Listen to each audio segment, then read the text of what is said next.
Hello and welcome to the Mindful Men podcast, a show inspiring men to be mindful about their lives. Each week, we'll dive into a range of topics that matter to men and hear from everyday people doing extraordinary things. So if you love the show, please give it a 5-star rating and share it with your mates. Now, before we get into this week's episode, please note that some of the content may trigger you. And if this happens, please reach out to your support networks. It's really important. If you can't get enough of Mindful Men, head over to our website. It's www.mindful-men.com.au. Find the show notes and the links to our socials there. But for now, sit back, relax, and let's get mindful. G'day guys, and welcome to another episode of the Mindful Men podcast. I'm your host, Simon Rinnie, and today we're getting mindful about fatherhood and parenting, and in particular, children's behaviour. And joining me today, I've got Kimball Lewis from Florida, USA. How you going, Kimball? I'm good. Hey, thanks for having me, Simon. No worries. Thanks for coming on. I'm really excited to have this chat. I think for all the parents out there who struggle with children's behaviour, and I've got a 3 and a 5-year-old, so we're right in the midst of it at the moment. So I'm really keen to hear your insights into how we can better manage that and better manage ourselves as parents as well.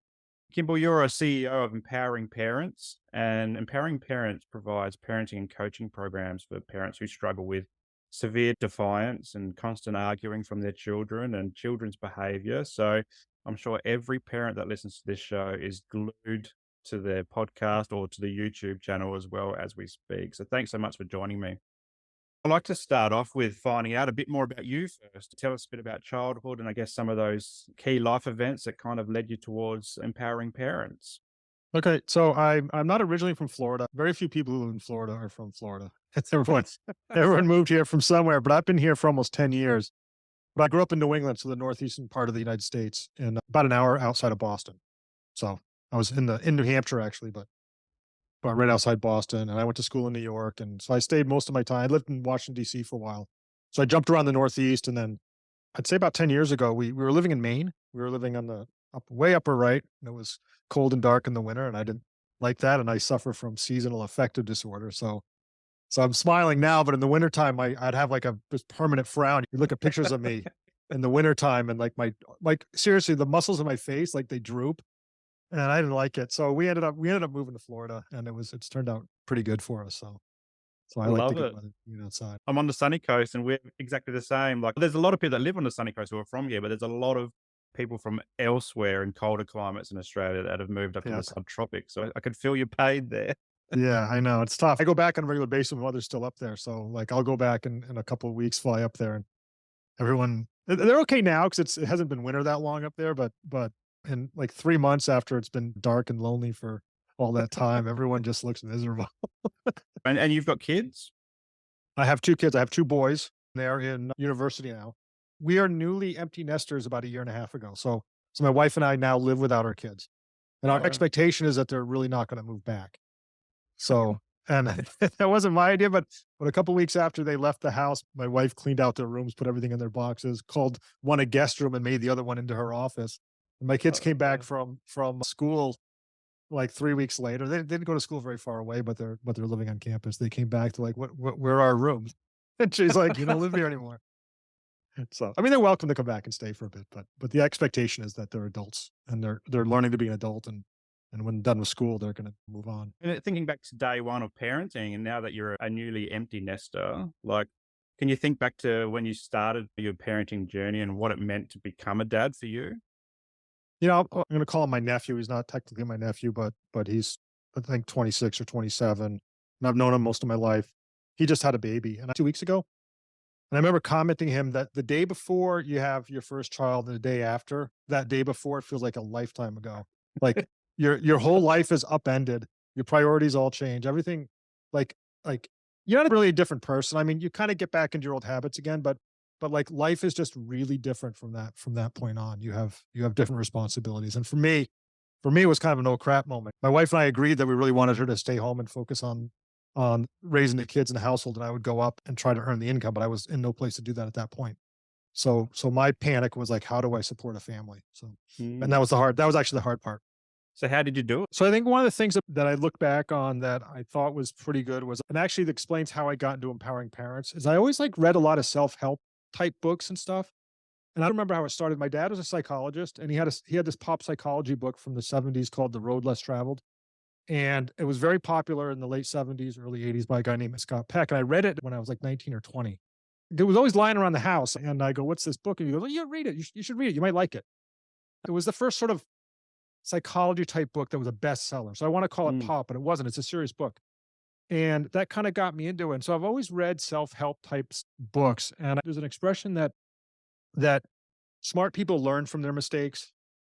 Really wise people can learn from the mistakes of others. They don't necessarily have to go through all those things. So if you mm, look at what people have come before you have gone through, you can solve yourself a lot of pain. That's actually what we do at Empowering Parents. We help parents, providing them with information as to what other parents in your situation did and have been through it already. They know what's successful, what's not. So you don't have to reinvent the wheel every time. So anyway, so I was kind of into the whole self-help thing. And one of the things that I sort of thought ahead of time, and I talked to someone who I really respected, they said that if you really want to have your wife be able to stay home with the kids and take her the home front, you can actually do it, but you need to focus on your career. And one person really focusing on it can do really well. And sometimes it's harder to juggle the two. So it can actually be financially beneficial. I wasn't there at the time, but so we had this plan that for the first 5, 6, 7 years, I was going to just focus on work. And in our viewpoint, young kids, they need mom more than dad, in my opinion. I mean, people can disagree with that or whatever, but they need mom 90% yep, of the time if they got mom. But when they become, especially if you have boys, when they become 7, 8, 9, 10, they need dad around. So my plan was mm, to like do whatever I could career wise for the first 6 or 7 years. And then come back around. And if I could downshift, make life decisions around the fact that I want to be able to raise my boys when they're boys, when they're toddlers and infants. It was kind of fun to have them around, but I wasn't as important as it was to have mom being the nurturer. So that's how that it's a very traditional viewpoint. That's not why we did it though. We did it because it felt between the two of us, it felt practical. Like this seems like a very practical way to like division of labor. And we've been blessed along the way and it's worked out pretty well. yes, and you've mentioned the word plan a few times. We often have the best plans, but they don't come to fruition No. and they don't really happen. Has there been any challenges along the way for you navigating that parenting life and particularly in those early years and that balancing act of one stay-at-home parent and one going to work as well? Yeah, I think the hardest part to deal with for me, and part of it is tied to like living up north and that seasonal affective disorder and all that other stuff is I was just miserable in the wintertime. Like not a happy person, probably clinically depressed. And that affects everything. It affects you have a short fuse, you get angry easily, all those types of things. So I started realizing that controlling my own emotions was like an important part of parenthood and stuff because it's stressful, especially when kids are really young and they're toddlers. It's like 90% work and 10% joy. I think that turns around as they get older. So I tell people like if you've got 2-year-olds and 3-year-olds and 4-year-olds running around like where you are now, it's freaking stressful. You can't even have a normal meal. Like you can't even like go for a ride because then you got to get them, you got to put them in the car seat, you got to get them in the car seat, you got to get them dressed. They can't get dressed on their own. If it's cold out, you got to put boots on them. Like everything is an ordeal. And it just wears on you after a while. So when my kids got to be a little bit older, for me anyway, it was way better. Like I thought it was way easier. So my wife loved it when they were like little kids because she cuddled with them and she got all the nurturing and they didn't talk back to her at all. And so that part of it was good, but it's hard. It's work. You're a bit more further advanced than I am in my parenting journey. I always hear like the teenage years are really difficult. What was the teenage years like for you guys in your household? I'm going to say that we had pretty easy kids. In my household, I was the third and I was probably the more difficult one, a little bit defiant. I had kind of the crazy friends. My parents actually went through a divorce when I was 17 years old, and I took full advantage of that. Mom didn't know where I was, dad didn't know where I was. The family was a little bit in chaos. I didn't know they were gonna get divorced. I felt like I had a fairly normal childhood, but when things were breaking up. So I was a little bit of the wild child in the family, and my wife was too, actually, to be honest. But our kids made it fairly easy on us. I wanna say it's because we were great parents. I don't think that's true because and we tell this for people that come to Empowering Parents for our services, is that so many parents have 2 kids that are pretty easy and one of them's just tough. And it has nothing to do with the parenting or whatever. It's just like these kids are tough. They would have been tough. And you usually know they're a tough kid by the time they're 2. Like, it's different. And they're willful, and it's just they're born that way. And when you have a defiant kid, you can't parent them the way you could a kid who sort of figures things out and expect the same results. So you have to adjust what you're doing. And not everyone's prepared for that. Maybe my wife and I were prepared for that because we were kind of those kids. So it was a little bit Yeah. easier for us. What I really am is an evangelist for this guy named James Lehman. James Lehman founded something called the Total Transformation Program. And he was a psychologist for 30 years who worked in what in the United States they call group homes, which are kids that have been removed from their homes for some reason. And very often they're dealing with heavy defiance issues. And he worked with those kids and learned a lot of good techniques. And what he did was he wanted to empower parents, hence the name Empowering Parents, with the basic tools that he had in dealing with defiant kids. What's effective, what's ineffective, here's how you handle it. Basically a how-to manual on dealing with defiant kids. And it was very helpful. You don't have to go get a master's degree in social work and psychology in order to deal with a defiant kid. What you need is some concrete skills, management Mm. skills that you can learn in about a 2-month course, which is what we offer.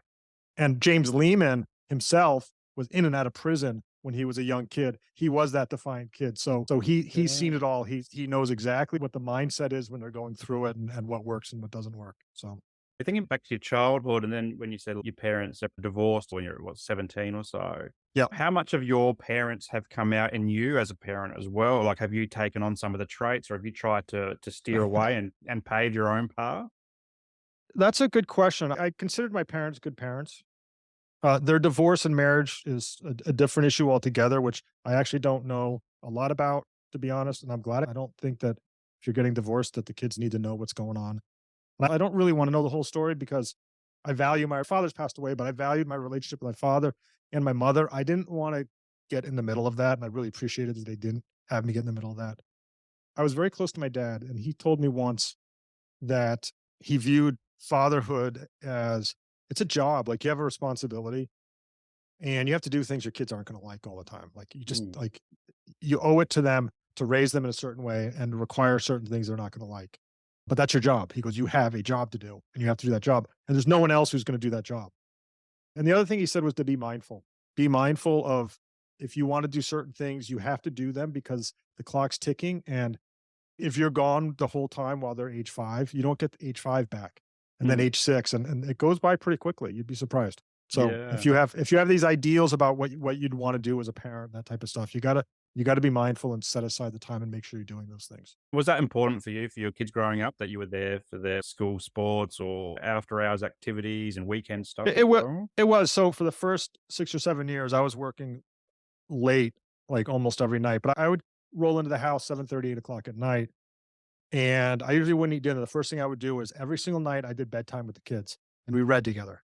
And it was so much fun. My kids are only 18 months apart, so they're kind of the same age. And we would read board books, read other books, and probably spend like an hour or so in bed. We had a dog that it was always myself, the 2 kids, and the dog like right in the middle of the whole thing. And every single picture you have of us, like we have tons of pictures my wife took. The dog's in every single picture.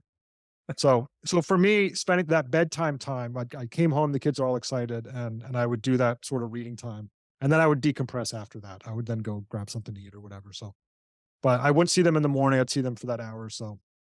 That's when they were a lot younger. But when they hit age like 7 or 8, I made sure that there were certain goals I had in terms of like spending time with my kids that I sort of had in the back of my mind I wanted to do, and I made sure I did those things. What's some of the, I guess, some of the fondest memories of growing up with your kids? Like, did you do camping? Do any hobbies together or anything like that?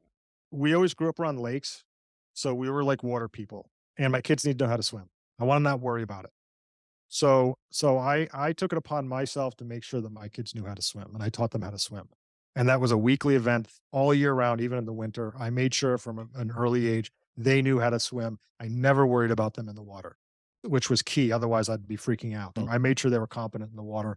One of them loved the water from the beginning. The other one didn't like the water at all. So that was actually a bit of a challenge, but it was awesome to see him overcome his reluctance to do water stuff and become perfectly comfortable. So, and I mentioned that to him as you're getting older. See, remember you didn't like water, and now you're a fish, like you're a little fish. So you all those things in life, like you might not be comfortable at first. So that, and then the other thing that we did was I did one-on-one trips with my kids Mm. where I would take just one of them and go somewhere for a weekend. Not both of them. We didn't have to do things as a family. And it was great. I took my one son to Washington, D.C. once. I worked in Washington, D.C. for about 3 years. So I know the city, and I took him down there just for a weekend, and we went to see all the sites.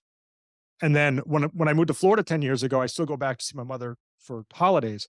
And I would take just one of them, not both, but I'd take one of them on holidays back and forth. So we did all this traveling like through airports and other stuff just together one on one. It was great bonding for the two of us, but it was also ended up being bonding for the one that stayed at home with Yeah. mom because they ended up doing something special. So that Cool. one on one time was actually kind of cool. Awesome. And so what made you get into child behavioral improvement? You're an expert in this now. How did you get into this line of work? So I want to be careful about the word expert. it's, it's a euphemism. I don't always, I've spent the last 7 years doing this work. So I've been reading a lot about it, thinking a lot about it. So I guess I don't know if that makes me an expert or not, but we're dealing with child behavior, right? And we're not dealing with mental health issues. Some people mix the two up, but this is behavior. If your kid has serious mental health issues, that's a different. This is like management. Like if you're running a company and you're the boss and you have management issues, it's not. I mean, I guess it could be mental health, but it's generally not a mental health issue. It's what's effective management, what's ineffective management. So in this situation, we're talking about what's effective parenting with defined stuff. So the way I got into it was a little bit accidental, which is a good lesson. And I explained to my kids that you can't necessarily plan things out. You kind of have a plan, but I think you were saying Mm, before that plan never doesn't always happens. work out. But you kind of have to have a call it a process. You'd have a process, not necessarily a goal, but a process for discovering what it is you're going to be Mm, doing. yeah. You don't really know what it is though. So I'm not sure. I don't like having a goal per se because I don't know what the goal might be the wrong goal. So I sort of had a process. So my first 6 years of my career, I worked in Washington, D.C. at a think tank that did health and welfare policy. And a lot of that is tied with children and families. So I did a lot of research around this sort of topic area. But then I took a detour and I spent about 15 years of my career doing analytics for healthcare. Because a lot of the research we did with children and families at this think tank was analytic research. But there was a lot of opportunity in healthcare. So I spent about 15 years in the healthcare industry doing mostly startup analytic companies whose customers were these big health insurance companies or Mm, the government. And we did analytic work for them. And the last one that I worked at, we started the company, myself and 5 or 6 other people. And we grew very quickly. We had like 70 employees within 2 years. And then the company got sold. And it was a pretty good exit. And it gave me the chance to think, like, do I really want to be doing this exact same thing? So I actually took a year off instead of like buying a big house or doing something. I took a year off and just decompressed. I'd never not worked. And I never had more than a week's vacation since I was like 21 years old. And I was mentally tired at that yeah. point. So I'm like, I just want to take a year off and rethink things. So we moved to Florida. It was when I moved to Florida actually the first time. So this was 10 Mm, years ago. And not everyone has this opportunity. So I just like I had this opportunity, so I took it. And then I figured out what I was going to do next. And then about a year or maybe not quite a year into my sort of sabbatical, a friend of mine contacted me who was looking for a CEO for his company. The PowerParents.com and James Lehman and the Total Transformation Program was born in sort of the mid 2000s, back when the way you provided content to people was through books and DVDs and CDs, yeah. and you did it through radio and television advertising. That's not how people get content, as you know, No. because we are creating content right now. And we're not on a television show, we're not on a Mm, radio show, we're not publishing a book anywhere, like a physical book, and we don't have to ship it to anyone. So this is the new way. So this was like 6 or 7 years ago, and James Lehman had passed away. So he wasn't around any longer, but the program and his concepts are evergreen. It's just these concepts will be around forever. He just has a great way of articulating how you deal with behavior stuff. So he was looking for someone to transform the company from its old thing to modern. This is how we do it. So, and I had a technology background and I had an interest in the topic area. I had met James Lehman. He lived in the town next to mine, and so it was kind of a series of weird random events, but I ended up being that person who came in and did it. And it was the last thing in the world I ever expected to do. And the way I got into this was I would never have gotten into this or even had the time to explore it if I hadn't left my previous job. I don't advocate just quitting your job if you're not sure what you're going to do. If you can't afford to quit your job, I'm not saying that's like the right way to go mhm. about it. But there are certain points in life where an opportunity arises and you got to take that chance and try something a little bit different. This was totally different for me. But I always felt like if it didn't work out, then I would go back and do something else. And I would have regretted not trying those types of things. So now it's like 7 years later, and And I've been living, breathing, talking this stuff for 7 years, and it's been great. We are direct to consumer. We don't work with institutions or schools or whatever. We work with the parents, and to hear their stories is amazing. A lot of their stories are heartbreaking, but we have a lot of success stories, and when we see that happen, it's such a great feeling. So it's awesome. What was it like having that year off? You worked so much over the years and hardly had any vacations.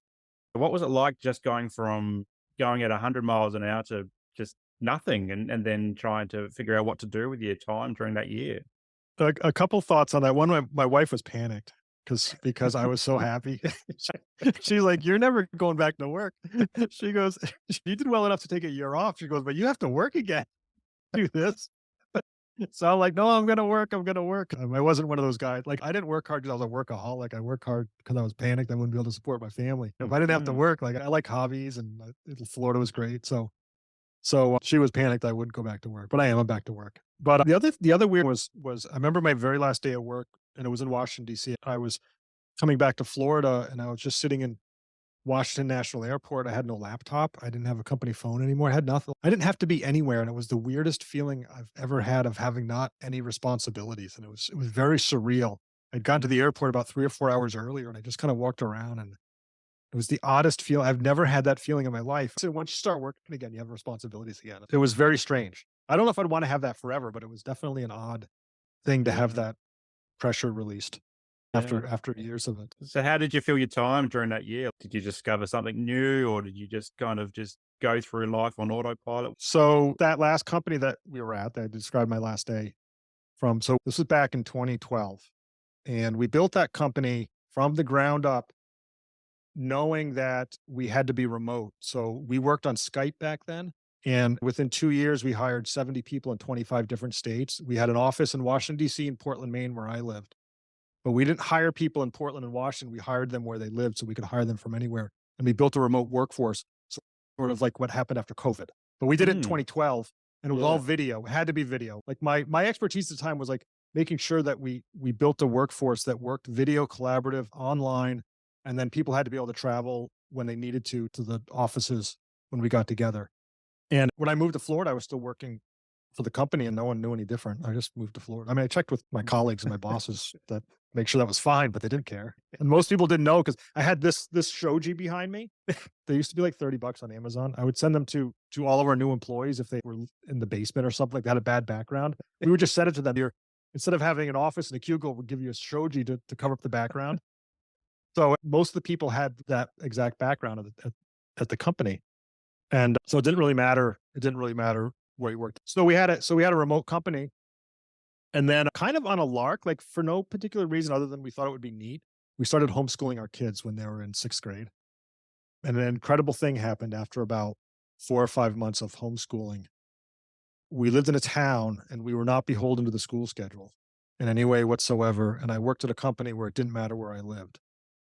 And it was just that was actually a very strange feeling to suddenly not be tied down in any way whatsoever. The kids could take a week off anytime they wanted, and I could live and work from wherever I wanted. And I told you about how the winters were really tough. My brother-in-law lived down here in Florida, and I would just go down and stay with him for a week or so and just worked out of his condo just to get out of the dark Mm. weather. I didn't mind the cold so much, but the darkness was bothering me going to work when it was dark and then coming home when it was dark. So that's how we ended up in Florida. It was like suddenly we just realized we don't have to be anywhere anytime. So we're like, let's go to Florida for like 3 months and we'll just get a short-term rental. And so we did that. But then about a month before we went down, we were like, hey, let's just for kicks put the house up for sale and see if someone buys it. And then we don't even have to come back if we don't want to. And if we Yeah. want to, we can rent it. We can do whatever we want. And Yeah. someone bought the house in a week. This idea was spawned having a cup of coffee with my wife in August. It was like the first week in August. And we were gone the first week in October. So 2 months later, not even having a plan, we were living in Florida. Otherwise, we're homebodies, we're very boring. Like, we don't do crazy Yeah. stuff, but a couple times in our lives, we just up and said, "We're out of here," and changed everything.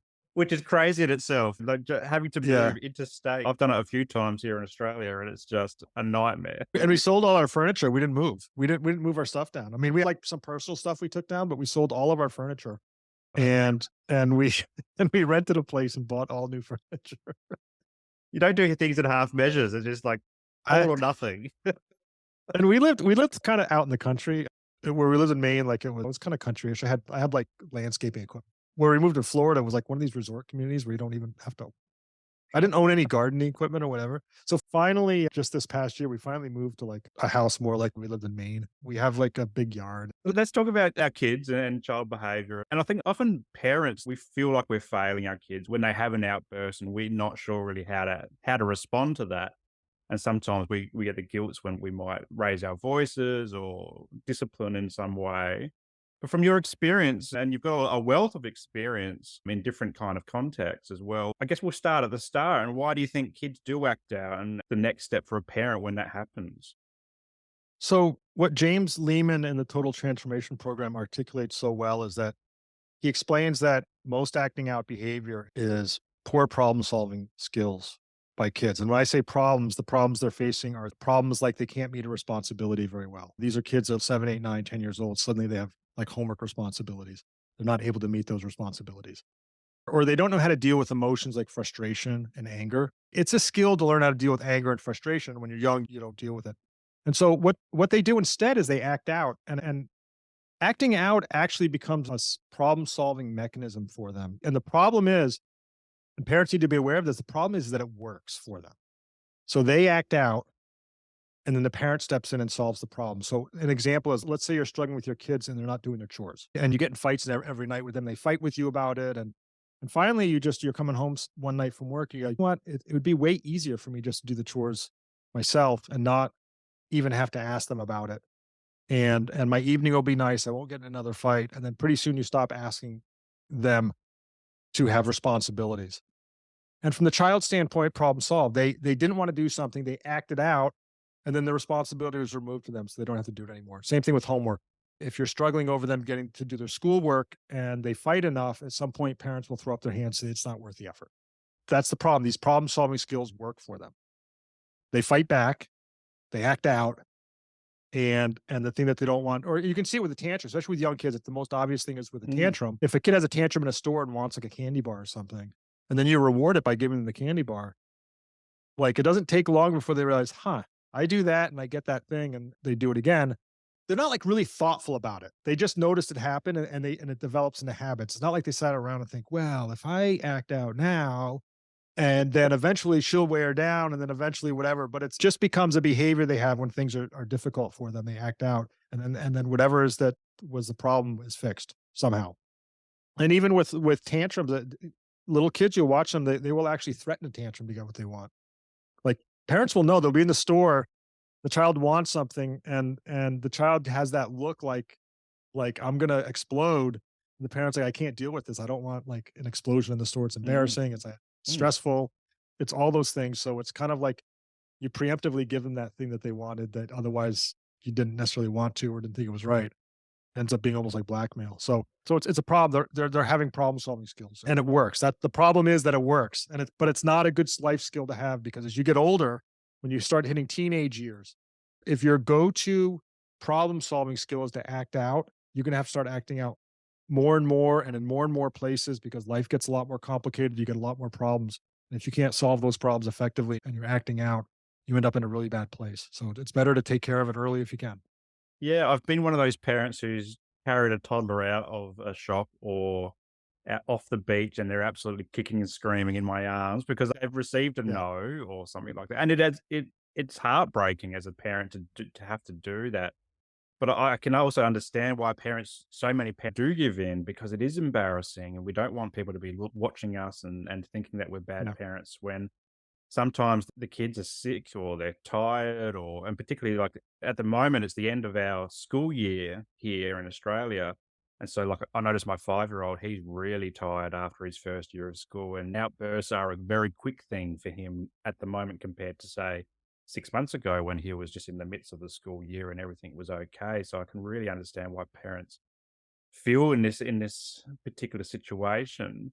Is it just around responsibility, or like I'm thinking about for the younger kids, like the toddlers, also around communication as well, and difficulty expressing what they actually need as well? Do you find that with some of the parents that you work with?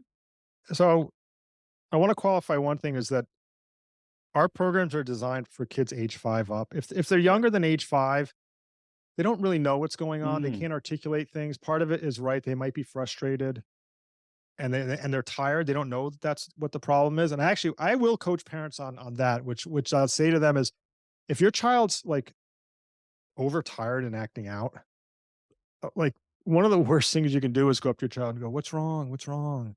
Mm. Because they don't know what's wrong either. And you're the authority figure in the household who's like the mature person, and they don't feel good, and they're like gonna melt down, and they don't know why. And then their parent comes along, and the parent's asking them, and he's like, "Oh, my parents don't even know what's wrong with me." It's better to go up to them and go, "Look, you're overtired. It's time to go to bed. Put the Mm. games down. It's time to go to bed.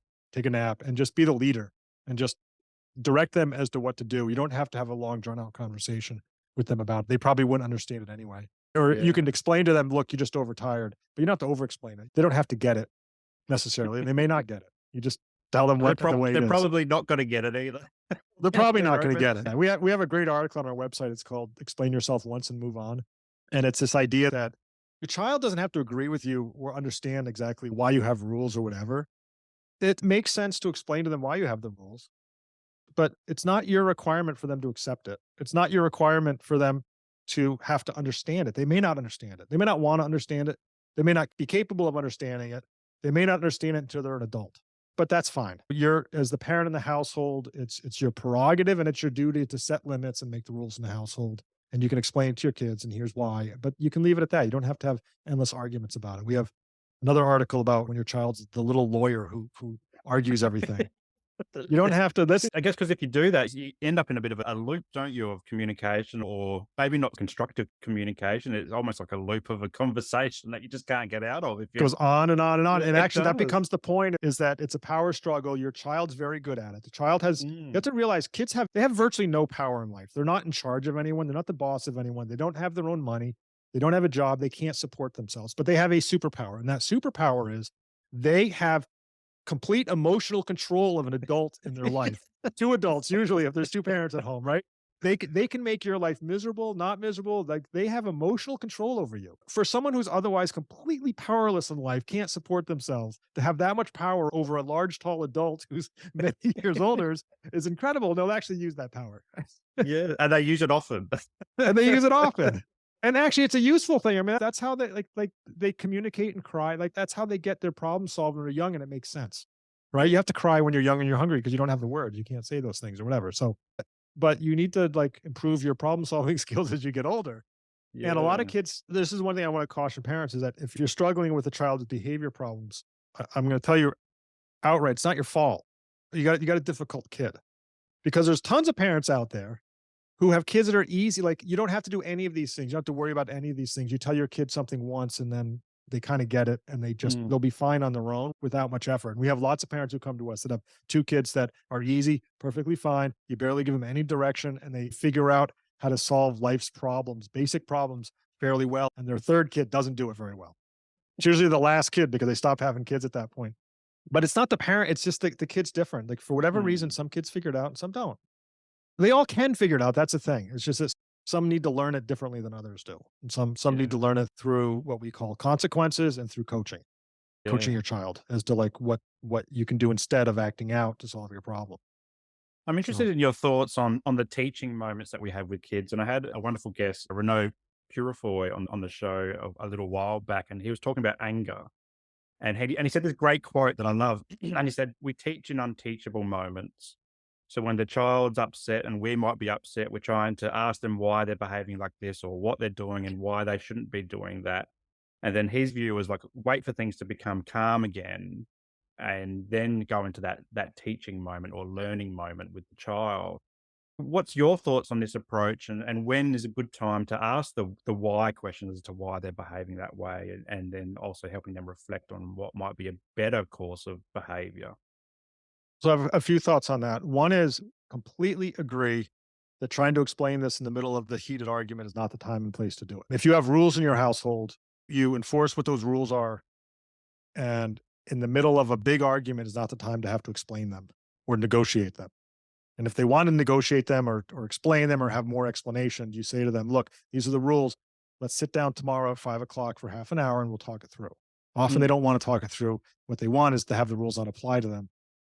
and they don't really want to necessarily talk it through because they know the rule makes sense usually anyway. So they may not want to go to that next meeting, but you say, when things are calm, this is what we're going to talk about it. Or when they Mm, explode, you just say, we're not talking about this now. You have to calm down first. yeah. And tell them, I won't have this conversation while you're swearing at me or while you're screaming. And you do it the next day when things are calm. In terms of the why, there is something that we call the why trap. And a lot of parents fall into what we call the why trap. And the example is, your child's supposed to be doing their homework and you walk into the room and they're playing electronics. And so many parents will walk in and the first thing they'd say is, "Why are you playing electronics?" And they Mm, stand there and they wait for an answer. What James Lehman and what the Total Transformation Program would say is, don't ask your child why, because when you do that, you're asking them for an excuse. And communication with kids matters a lot. If you've ever been in couples therapy, communications is one of the number one things that is an issue between couples. It's also one of the top issues between parents and kids, and I don't think parents realize that, is that there's a communication breakdown. Their child's young, they're immature, they're not getting things directly. What you need to do when you walk in is not ask them for an excuse. We don't want our kids to give us excuses. The kids know what the rule is. So you walk in and you say, "You're not supposed to be playing electronics, put the electronics down, go do your homework," and then you walk out. And you don't get into a long discussion about it. And then you check back, and if they're not doing it, then you apply consequences. And we can talk more about, if you want, what an effective consequence is, but you don't have to have that why discussion. And in general, one of our bylines is practical parenting advice. We don't always need to know the whys.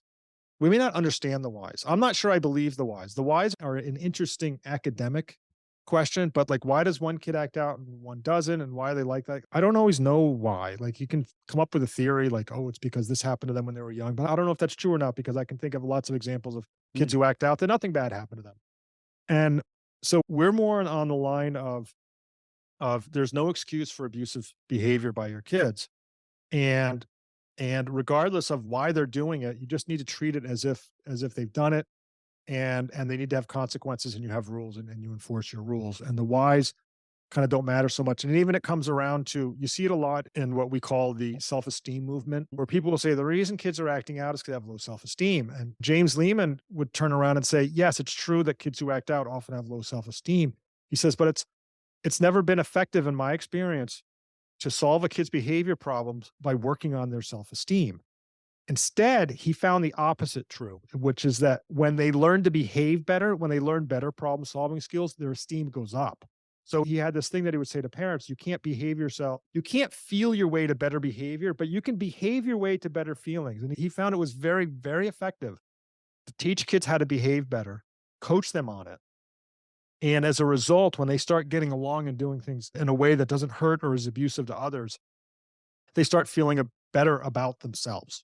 And he remembered that about when he was in his teenage years, when he was in the drug abuse and stealing and a bunch of other stuff. He said he felt horrible about himself. Like, looking back, he felt like a sort of a miserable person, even though he kept doing it. And it wasn't until later that he learned how to behave better and not do those things, and be able to control his impulses, that he started feeling better about himself. So yeah. his esteem didn't grow until his behavior improved. So from a practical standpoint, we're always focused on improve the behavior, the esteem, and those other things tend to follow. And that's kind of tied into the whys. It's like, I'm not sure we always need to know the whys. We may never know the whys. We may have theories, and they are interesting academic questions. They may or may not matter. Sometimes there's like some root cause stuff that you can look at to see, like, if they're always acting up and they're getting 3 hours of sleep every night, they're going to bed late. You might want to say, well, the why might be, well, yeah, they're sleep deprived. So you want to address those kind of questions. But in general, we say that the goal is appropriate behavior, no matter how you're feeling, no matter how you're feeling about yourself, no matter what, is the goal is appropriate behavior. And there's ups and downs in life.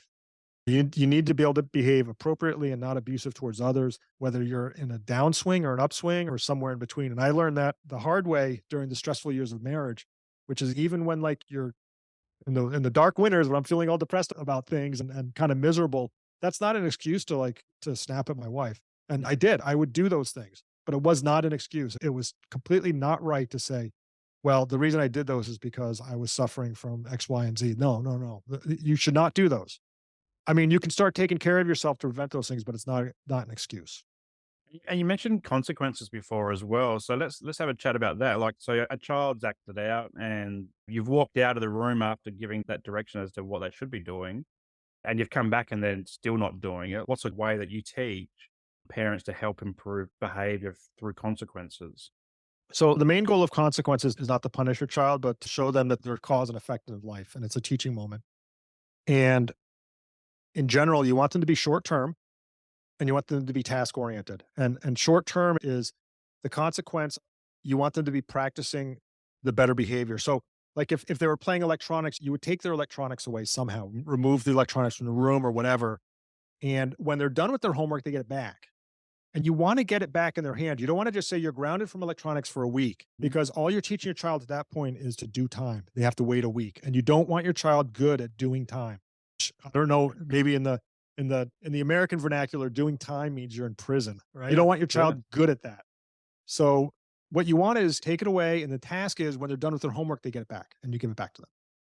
Now, the fact that they weren't doing it in the first place, maybe like there's a little bit of a consequence on that, but in general, you want them to get the electronics back, and you want it short term so that they've practiced getting their homework done and then getting rewarded afterwards. And Mhm. then this is completely practical. Then when they inevitably do it again, because these are usually patterns of behavior, it takes a long time to break them. When they do it again, you can take it away again. You don't want to bankrupt your child. If you bankrupt your child, there's nothing left to take away. You don't have any leverage on them anymore. So that's not a good place to be. So you want them short term, task oriented. So if one child's hitting the other child, one thing you do is you could take away the electronics until they go 3 hours without swearing or hitting or getting along well. If they can get along well and they behave well, they get that thing back. Or another, sometimes it's hard to know what the task would be, and you have to be a little bit creative. This is something that our coaches work with parents on. Like, what's the task if your daughter stood in the middle of the kitchen and said "f you" because she was upset about something? And we don't swear, we don't verbally abuse our parents, and we don't say the f word to our parents to their face in the room like that. And one of the tasks could be like, okay, you lose a privilege for like 3 or 4 hours, but in addition, you have to write me a letter explaining to me that we do not swear in this household. It is against the rules of this household to swear and verbally abuse another member of the household. You have them write out what the rules. You don't have them write, "I'm sorry," because they're probably not sorry. What you want them to do is write down that there are rules in this household. They're going to roll their eyes. If they roll their eyes, don't worry about it. Like, just ignore it. You just want them to understand by writing this down that there are rules in this household. Here's what the rule is. So they will write, "I understand that there's no swearing in this household. I broke the rules.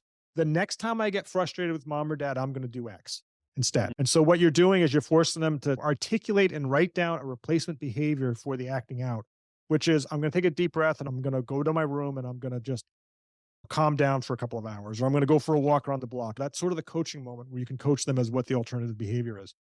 And it sounds silly, but it forces them to think ahead of time the next time that they're tensing up and they're about to explode. If they've had this seed planted as what they can do already and that it's not appropriate, and if you've been explicit about that, it actually goes a long way to letting them try something different. And when they do decompress and don't swear at you, it's awesome. And you watch it and you want to make sure that when the kid does do that, that afterwards, and not in an overtop way, but afterwards, you just say to them, "Look, I really liked how I saw that you were getting frustrated. And this time you didn't explode. You took care Mhm. of things. I liked how you did that." It's very important to give that positive feedback when it's clear they did something in a challenging situation that was right, because kids with behavior problems are being corrected all day, every day. To them, it's negative, negative, negative stuff coming at them all the time. So when they do something right, you want to point it out and give them some positive feedback on it. When you say patterns of behavior, what are you talking about? And are there ways that we can use patterns of behavior to our advantage in terms of our parenting approaches? This is specific for the parents to come to us, because no parent comes seeking our services just because their child once sweared at them. Mm, It's they come to us, and then the first thing they often write to us is, "I'm at my wit's end. mm, I can't take it any longer. I don't know what to do." So it's happened not once or twice. It's happened over and mhm, over and over again, sometimes for years before they get to the point where, like, I need help. So that's what I mean by patterns. These are the child's go-to way that they solve problems, is by acting out and being defiant. And it takes a long time for them to learn those things. And part of the value of what we do is, since they are patterns, we use that to our strength. We know it's going to happen again. And what we do is, ahead of time, we plan as to what we're going to do, what we're going to execute the next time it happens. And that's a lot of the value of the coaching and the total transformation program because it tells you what to do and say the next time it happens. And it's going to happen again. And if it doesn't, then perfect. Life's great, right? But this is what you do the next time it happens. And with parenting is remaining calm and not exploding and not just adding fuel to the fire. And often that happens out of frustration because the parent's not sure what to do. But when they go Mm, into the situation with a plan, they're usually much calmer. They know what they're doing. Like first responders, firefighters, and emergency medical technicians, they practice these things over and over mhm. again before they actually go out in the field and do it. And when they go out in the field to do it, they're going through the same drill that they practiced. They're just executing. And that's what you need to be doing with your parenting as well when you're dealing with these challenging kids. Amazing insights into parenting strategies. I've got little examples left, right, and center with what we're happening at home at the moment with our 5-year-old, particularly. And I'm sure a lot of parents that are listening to this are getting some great insight into this as well. What's the success rate of the program that you run? Is it quite successful? Have you got that feedback from parents? Yeah, usually when parents come to us, they're at their wits' end, so they are looking for help. So we've had tremendous success with parents, and often the kids know right away something's different. Especially that first thing that don't attend every argument that you're invited to. The first time you walk away from that argument where the kid's dragging you down to, and your own pattern has been to explode. Like the kid knows something different, like almost Mm, immediately. So we've had tremendous success with parents and some very challenging situations. But a lot of it depends on the kids. And I'll mm, give you a couple scenarios as to how you judge like whether it's working or not, because depending on where you're starting from, success can look different. So luckily, most parents that come to us, and I think usually the situation is something like this, which is the parents having a really hard time with the kid. But outside of the household, the kid's okay. Like he's not getting in trouble with the law. He's not getting in big trouble at school. Some kids are, but if your kid is defiant with you and you're having a real problem, but outside in the real world where there are rules and people held accountability, they behave well. That's actually a good sign. That means that the issue is between you and your child. And those are mm. usually through our programs fairly easily rectified through doing a lot more of the effective stuff and doing a lot less of the ineffective stuff. And we explain what those things are. But then there's a subset of kids that we would describe as having oppositional defiant disorder. And those kids are oppositional with everyone. And for them, it's a challenge. Those kids are challenging. And those kids are often wonderful kids too, because they often become like the business lead. If they're able to channel their behavior to useful pursuits and not criminal pursuits, they become incredibly productive people because they're the ones who challenge the status quo. They're the ones who become the business leaders. They're the ones who build Apple Corporation and stuff. These were all defiant kids. Like they went Yeah. against the trends and through will of personality, they made things happen. So these kids can be incredibly productive. If we were all just a bunch of rule followers, nothing would happen in the world. We tell parents like you have one of those kids that channeled right, it can really be incredible. But success looks a little different because they're defined by nature. It's not just an issue between you and your child that you need to work out. This is going to be something that child is going to deal with long term, and you want to have your child build skills so that they use this for useful purposes and not getting in trouble the rest of their lives. But that it doesn't mean it's going to be a picnic. It's just a challenge raising these kids. And it's Yeah. good to point that out to parents. A lot of the success comes from the parent knowing that, and we tell them this, is that they're not responsible for their kids' behavior.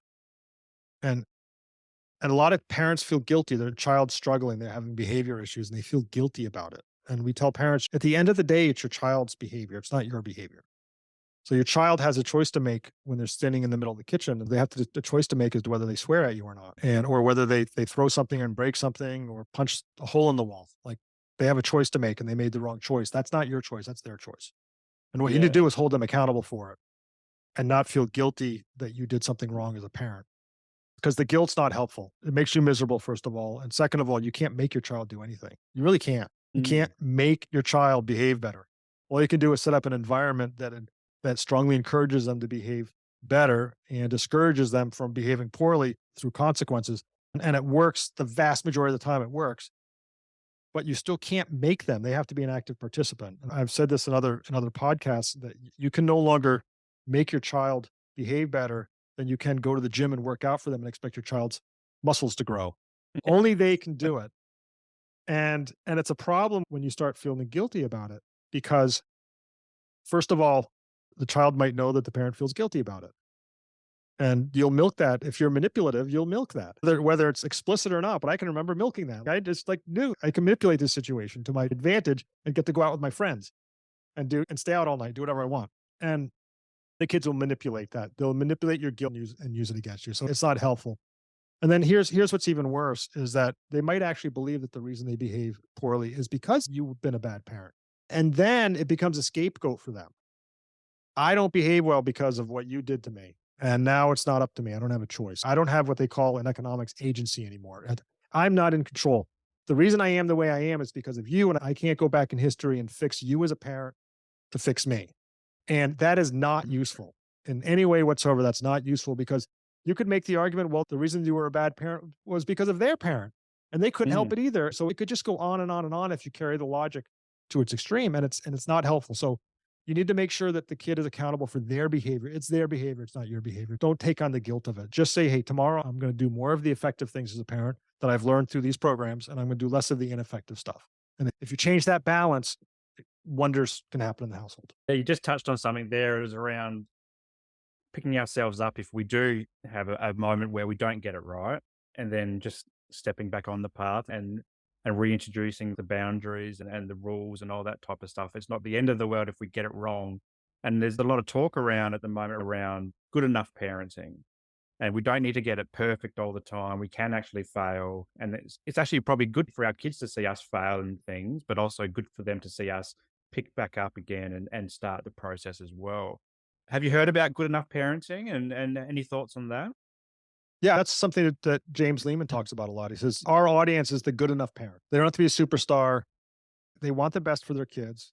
They're going out and trying to earn a living and trying to support their family. And there's your average parents just trying to get by and raise decent kids who end up with a child who's challenging, very challenging.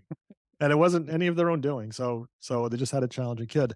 I just want to be careful to say that not in the good enough parent category is parents that are like suffering from like severe drug or alcohol abuse. That's a different situation. We're not talking Mm, about that. We're talking about just your basic parents that are just the average Joes doing their thing yeah, and want the best for their kids. And you just want to do more of the effective stuff and less of the ineffective stuff. And you can't beat yourself up if you still explode and get that argument or attend the argument you should have attended. You just say, tomorrow I'm going to do better next time. No one's 100%. No one's even close to 100%. The goal is not to be 0% or 10%. Do it right 70% of the time. If you've been doing it 30% of the time correctly, do it 70% of the time correctly. That still allows you 30% of the time to like to fall off the wagon or whatever, because we're just human. Like we are. we don't react well all the time. And what we should recognize that our kids are going to do the same thing. Mm, They're going to improve inevitably, but that doesn't mean they're not going to do the things you don't like again, because they probably will. And that doesn't mean that they're failures either. If you've seen mm. some successes or whatever, something's getting better, if things don't always go perfectly for them because they're not going to. So we're all a work in progress forever. So Absolutely. A great way to finish off the show, actually, in that reflection that both us and our kids aren't perfect people. And there's going to be times where we get it right and don't get it right as well. But Kimball, thanks so much for coming on. You've got an amazing insight into parenting. And you said you weren't an expert, but I think anybody who has a child becomes an expert in some way of parenting in their own unique way. Does empowering parenting, is that something that's available worldwide to parents across the world, or is it just in the US? since we went fully electronic, we have worldwide customers in mostly the English speaking world. So United States, Canada, Australia, New Zealand, UK, Ireland, and then there's expats that live all over. I think we're in like 40 countries. So if you go to empoweringparents.com, we have hundreds of free articles, and I recommend you sign up for our newsletter, which is free. You get an article sent a couple times a week. But also there's where you can sign up for the Total Transformation Program. Mhm. And it's an online streaming class with a set of online workbooks and stuff. And you can start that immediately. And it's incredible content. And it's like taking a course. So the articles are great, but sometimes getting the foundation and the coursework and working through is Mm. really how you understand it all. And that's really how I started. I started by doing the program. And it's been great. And we also offer coaching. So if you want to talk to a person about applying the programs and about your issue, we have coaching, and we coach worldwide also. Our coaches are on the East Coast of the United States, and they work reasonably normal hours. We do have plenty of Australian customers, but they have to be a little bit flexible. Like for you, Mm. it's early in the morning, and for me, it's mid-afternoon. So we just have to work around that with a coach. So, but we have plenty of customers worldwide, both for our coaching we do it over the phone. So you sign up for a coaching session and we call you. So Awesome. That sounds fantastic. And I'll put the links to the website in the show notes. So anyone can access that if they like. The last question I like to ask is to plug something that makes you feel good. So we've talked a lot about parenting and behavioral issues as well, but it doesn't have to be anything about parenting or behavior. It could be just something that you're listening to or watching or reading at the moment that can pay it forward. And maybe some of our listeners can tune into that themselves and make themselves feel good too. it can be anything. Absolutely anything. Like a product or any 'cause I was Yeah. wondering like Yeah. what because I do get excited about things. I discovered a few years ago, I tell people this, is that my eyesight's terrible. And I used to buy glasses, and this is not a plug because I get nothing out of this other than I just love this product. And I'd go try on a pair of glasses, and glasses are like expensive. Like you go and it's like Mm. the middle of the line are like $400. I'm like, oh. And then I thought they looked nice. I'd get home, I'd wear them for a week and realize like they give me a headache. I'm like, oh, I just spent all that money with these, or I'd break them or something. And there's online glasses companies now. So the one I use is called Zenni, and the frames are like $10, and then the lenses are like another 10. So you can get a pair of prescription glasses for like $25. And it's hit or miss. So what I do is when I get a new prescription, I'll order like 5 or 6. I'll take that like $200 and I'll order like 5 or 6 different pairs of glasses. If I have like tons of backups, they're just become an accessory. It used to be like really expensive item that I'm going to have for like 3 years and I can't change it. Now I've got glasses literally all over the house, all different kinds. And I have bifocals that are computer length and reading. For the computer, I need that. Yeah. And I need distance Yeah. glasses. I have sunglasses. So for a fraction of what I used to spend going to the optometrist to get glasses, I just get tons and tons of pairs of glasses. So anyway, there's a few companies out there that do it. I use one called Zenni. I discovered them. It's been almost 10 years now. They've gotten more expensive now. I discovered them before they were popular and they were really, really cheap. Now they've become more popular, so the price has gone up a little bit, but it changed my world in terms of eyewear. Yeah. It's a timely discussion because my wife has just literally yesterday or the day before got her eyes tested. I think we're still in that frame of mind of going into an optometrist and you got their glasses on the wall, or there are Yeah, some that's glasses places, but they're very limited in their designs in Australia as well. They're very boring yep. designs. Yeah, So that's I'm the thing. You get like very yeah, funky stuff that's just sort of yeah. it's like costume jewelry. It's like the costume jewelry version of glasses. And you can do both. If you still want to get like the one from your optometrist, you can still go and order a couple of pairs. They're inexpensive. And I'm like, me, I did a lot of like water activities and stuff. And I can't count how many times I've dove into the water and I had my sunglasses on and I didn't realize I had them on and I'd lose them. And like in the past, it'd be like, it's like $400 just went down, just went into the lake. I'd just be horrified. And of course I couldn't find them. But now when it happens, it's like, oh, $25. Like that sucks, but it's awesome. not that bad. Awesome. 'Cause all of my spares are all like scratched up and they're using it for the garden. And you can't Okay. order one pair and expect it's gonna be the perfect pair. You gotta like play around and when you discover a frame that like fits you really well and you like Yeah. you're like, oh, this is great. So Cool. I have like 3 or Cool. 4 go-to, but then I'll always try like a new one. And sometimes it works out, sometimes it doesn't. Well, thanks so much for your time. I really appreciate you coming on and sharing your insight into parenting and fatherhood and glasses as well. And I hope you have enjoyed your time on the Mindful Men podcast. And I look forward to catching up in the future and seeing how things are going. Thanks, Simon.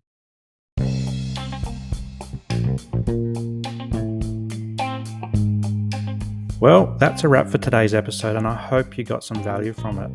If anything triggered your mental health today, please reach out to your support networks. Also, if you loved what you heard, be sure to subscribe to the show and share it with your mates. For more from Mindful Men, you can check us out on Instagram and YouTube, and I'll throw the links to these pages in the show notes below. But until next time, stay mindful.